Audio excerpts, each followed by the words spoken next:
नमस्कार। श्रीमती मोहरी देवी तापड़िया कन्या महाविद्यालय जसवंतगढ़ के इस यूट्यूब चैनल पर मैं प्रवक्ता हनुमानमल शर्मा आप सभी विद्यार्थियों का हार्दिक स्वागत और अभिनंदन करता हूं। प्यारे विद्यार्थियों, बीए तृतीय वर्ष की कक्षा में हिंदी साहित्य विषय के अंतर्गत आधुनिक काव्य जो आपका प्रथम प्रश्न पत्र है उसमें हम कवयित्री महादेवी वर्मा जी की कविता दीपशिखा के गीत पढ़ रहे हैं।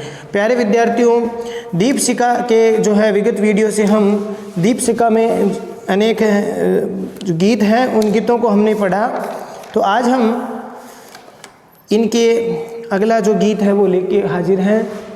ये है 7वां पद है। प्यारे विद्यार्थियों, तो देखते हैं इसकी व्याख्या और इसके जो है विशेष पॉइंट है वो देखते हैं कि मैं सुधी नर्तन पथ बना उठे जिस ओर चरण दिस रचता जाता नुपुर सुवन जगता जग का जर जर से शव मैं पुल का वली पल पल जाती रस गागर ढुल प्रस्तर के जाते बंधन कुल लुट रही व्यथा निधियां नव नव मैं सुधी नर्तन। प्यारे विद्यार्थियों, इस पद में महादेवी वर्मा जी जो है प्रसंग में आप क्या लिखेंगे? प्रस्तुत पद्यांश कवयित्री महादेवी वर्मा जी द्वारा रचित संकलित जो गीत दीपशिखा जो काव्य संग्रह है उसमें संकलित गीत से उद्गृत है। और इसमें कवयित्री ने अपनी प्रेम की अनुभूति को और विरह वेदना की अभिव्यक्ति को व्यक्त किया है। ठीक है, अपने विरह वेदना की अभिव्यक्ति है वो की है, प्रेमानुभूति और विरह वेदना की अभिव्यक्ति इसमें की गई है। तो ये आप प्रसंग में लिखेंगे। अब कुछ एक शब्दार्थों को देख लेते हैं। सुधी नर्तन का मतलब होता है सुधी माने याद, स्मरण, और नर्तन माने नृत्य। ठीक है, पथ माने मार्ग, रास्ता जो लक्ष्य का है। चरण मन पैर हवई है ये तो। दिस माने दिशा, दिशाएं। रचता है नुपुर घुंघरू। स्वन माने मधुर स्वर या रुंझुन, घुंघरू का रुंझुन। ठीक है, जगता है, जग जाता है या जगा देता है। जग का जर्जर शेषव, जर्जर माने जीर्ण शीर्ण, या इसको हम बुढ़ापे के अर्थ में भी लिख सकते हैं। शेषव माने शिशु अवस्था, से शिशु अवस्था या फिर अबोध स्थिति जो है उस रूप में हम इसको लेंगे। मैं पुलकावली माने रोमांचित या रोमांच से आकुल।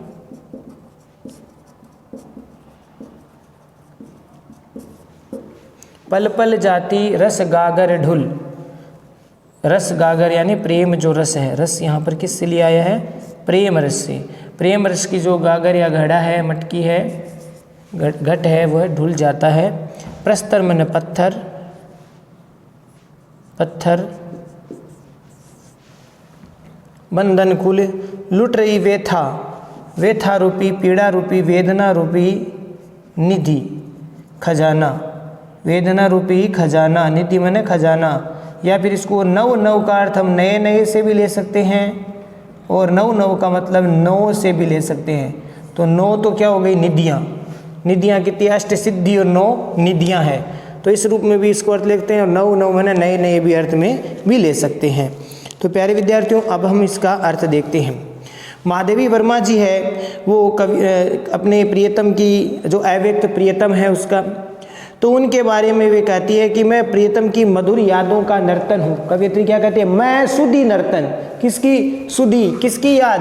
वह जो अव्यक्त परमात्मा है, अव्यक्त प्रियतम रूपी जो अव्यक्त जो प्रियतम है। प्रियतम कौन सा? यहाँ पर परमात्मा से ले सकते हैं। परमात्मा रूपी जो प्रियतम है या अपना जो लक्ष्य है उस लक्ष्य की यादें या अव्यक्त प्रियतम परमात्मा की मैं, कवयित्री कहती है कि मैं उनकी सुधी का नर्तन हूँ, अर्थात उनकी यादों का जो है मैं नर्तन हूँ।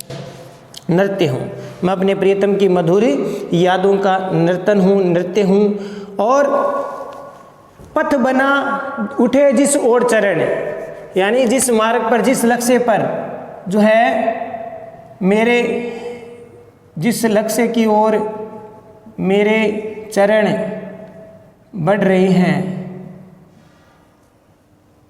जिस लक्ष्य की ओर मेरे चरण है वो बढ़ रहे हैं, उस दिशा में रचता जाता नुपुर सुवन। तो यहाँ पर कवियत्री कहते हैं कि जिस लक्ष्य की ओर मैं जा रही हूँ, उस लक्ष्य की ओर मेरे चरण जिस ओर बढ़ रहे हैं या उठ रहे हैं, उस दिशा में नुपुर यानी घुंघरुओं की जो मधुर झुनझुन का स्वर है वो व्यक्त हो रहा है। ठीक है, दिश रचता यानी सारी दिशाओं में, उस दिशा में नुपुर, जिस दिशा में, किस दिशा में, जिस दिशा में मैं मेरा जो लक्ष्य है, मैं अव्यक्त परमात्मा की प्राप्ति या अव्यक्त प्रियतम की प्राप्ति का जो मार्ग मेरा है, उस मार्ग पर जाते हुए या उस लक्ष्य की ओर मेरे पैर बढ़ रहे हैं, तो उस दिशा में जैसे ही मेरे चरण उस ओर बढ़ते हैं तो उस दिशा में नुपुरों की यानी घुंघरुओं की मधुर रुनझुन का स्वर व्यक्त हो रहा है, या मधुर रुनझुन घुंघरुओं का मधुर जो स्वर है वो सुनाई देता है। तब क्या होता है, जगता जग का जर्जर सेसव, जब वो मधुर रुनझुन होती है घुंघरुओं की, तब जगता जग का जर्जर सेसव, तो संसार का जो जीर्ण शीर्ण या जो जर्जर सेसव है, अबोध स्थिति है, वो जग जाती है। ठीक है, तो उसे संसार का जो जीर्ण शीर्ण सेशव है, शिशु अवस्था है, या फिर यूं कह सकते हैं कि जो अबोध दशा है वह जग जाती है। कब जग जाती है? जब वह रुनझुन करती है। कौन रुनझुन करता है? जब घुंघरुओं का स्वर मेरे लक्ष्य की ओर जो कदम बढ़ते हैं, तब उस दिशा से घुंघरुओं का स्वर बजता है, और उस घुंघरुओं के स्वर से इस संसार की जो जीर्ण शीर्ण शेषवा अवस्था है या फिर जीर्ण शीर्ण जो अबोध अवस्था है वो जागृत हो जाती है, जग जाती है।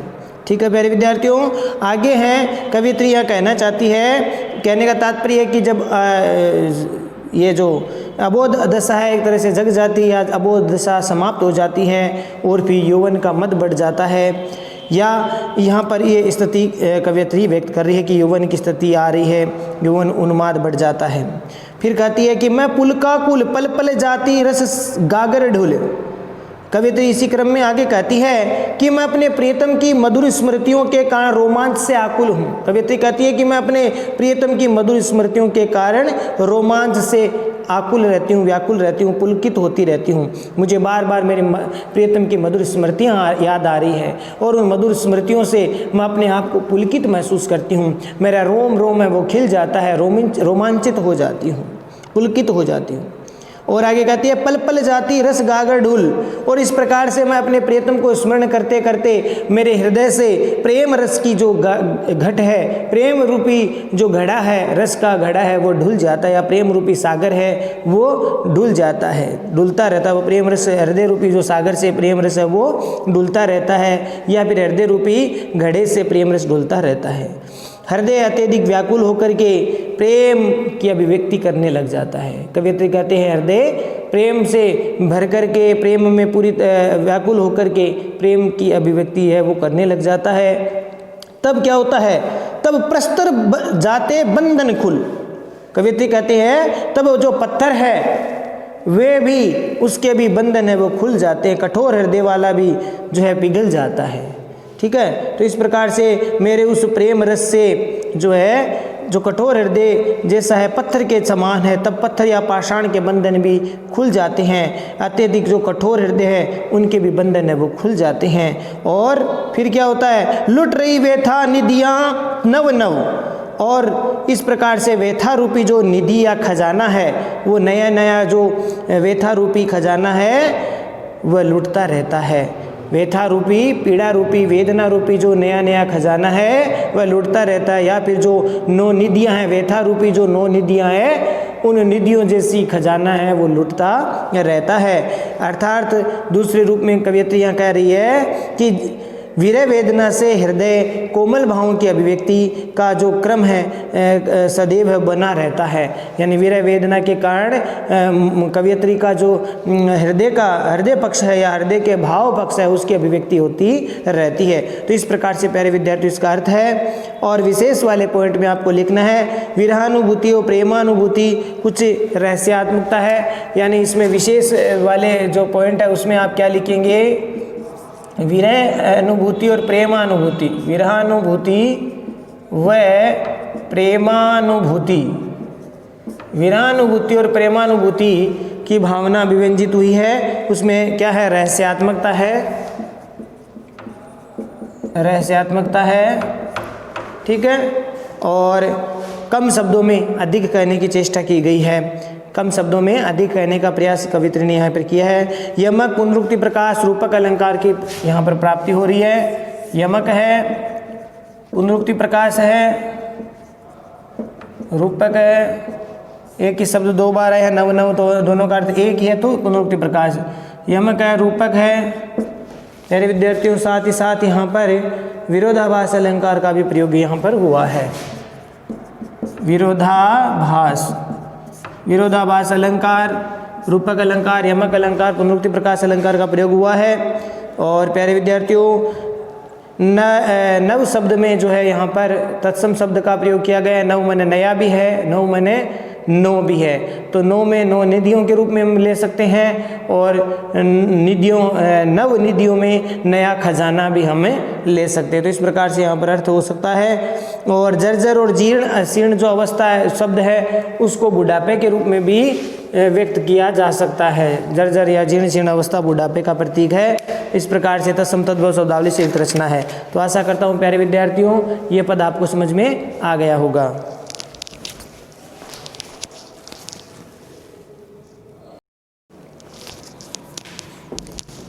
तो प्यारे विद्यार्थियों आज के लिए बस इतना ही। अगली वीडियो में फिर हाजिर होंगे महादेव वर्मा जी के आगे के पदों की व्याख्या को लेकर। तब तक के लिए चैनल को लाइक शेयर और सब्सक्राइब करना ना भूलें। जय भारत, जय हिंदी। धन्यवाद विद्यार्थियों।